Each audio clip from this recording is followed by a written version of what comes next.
బీసీలకు 42% రిజర్వేషన్ ఇస్తామని హామీ ఇచ్చి కాంగ్రెస్ ప్రభుత్వం మోసం చేసిందని ఎమ్మెల్సీ మధుసూదన్ చారి ఆరోపించారు. రెసిడెన్షియల్ పాఠశాలలో దారుణ పరిస్థితులు నెలకొన్నాయని, సరైన వసతులు లేక విద్యార్థులు ప్రాణాలు కోల్పోతున్నారని ఆవేదన వ్యక్తం చేశారు.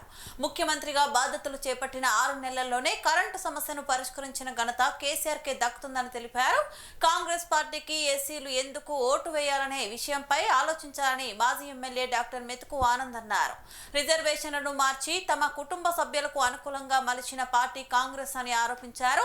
ముస్లిం ప్రజలకు ఒక డైరెక్టర్ పదవి కూడా ఇవ్వలేని పార్టీపై ప్రజలు ఆలోచన చేయాలని సూచించారు. దయచేసి ఓటర్ మహాశయులకు మళ్ళీ విజ్ఞప్తి, వాస్తవాలను మేము ముందుంచుతున్నాం. తెలంగాణ రాష్ట్రం ఏర్పడితే నీళ్ళు ఎక్కడి నుంచి వస్తాయి, నిధులు ఎక్కడి నుంచి వస్తాయి, కరెంట్ ఎక్కడి నుంచి వస్తాయి అనేటువంటి అనేక రకాల దుష్ప్రచారాలు, అనేక రకాల ప్రశ్నలు తల ఎత్తినటువంటి సమయంలో రాష్ట్రం సాధించుకోవడం, కేసీఆర్ గారు ముఖ్యమంత్రి కావడం, ముఖ్యమంత్రి అయిన తర్వాత 6 నెలలలోపే అప్పటి వరకు అంటే 1956లో సమైక్య ఆంధ్రప్రదేశ్ ఏర్పడ్డ నాటి నుండి 2014 వరకు తెలంగాణ ప్రజానీకం కరెంటు కోసం పడనటువంటి గోసలు లేవు.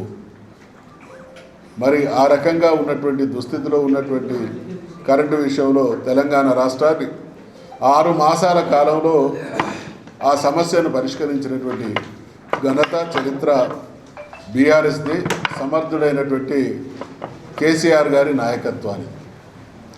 అనేక విషయాల్లో సాగునీరు కావచ్చు, తాగునీరు కావచ్చు, మౌలిక సదుపాయాలు కావచ్చు, జిల్లాల ఏర్పాటు కావచ్చు, మెడికల్ కాలేజీలు కావచ్చు, జిల్లా కేంద్రాలు కావచ్చు, రెసిడెన్షియల్ స్కూళ్ళు కావచ్చు, ఏ ఒక్క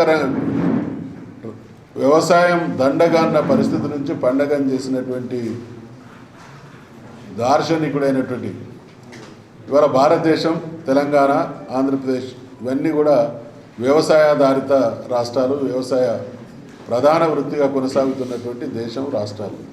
అన్ని వర్గాల వాళ్ళు చర్చ పెడితే కేసీఆర్ గారు గవర్నమెంట్ ఉన్నప్పుడు ఎట్లుండి, బీఆర్ఎస్ ప్రభుత్వం ఉన్నప్పుడు, ఇప్పుడు రేవంత్ రెడ్డి గారు ఎట్లున్నది ఒక్కసారి పోల్చి చూసుకోవాలని చెప్పి మీ అందరిని కూడా కోరుతున్నాను.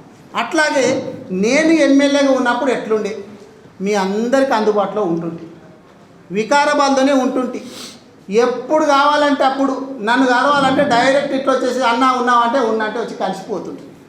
మరి ఇప్పుడు ఏమైంది పరిస్థితి? అటువంటి వాళ్ళకి ఇప్పుడు ఓటేసుడు అవసరమా?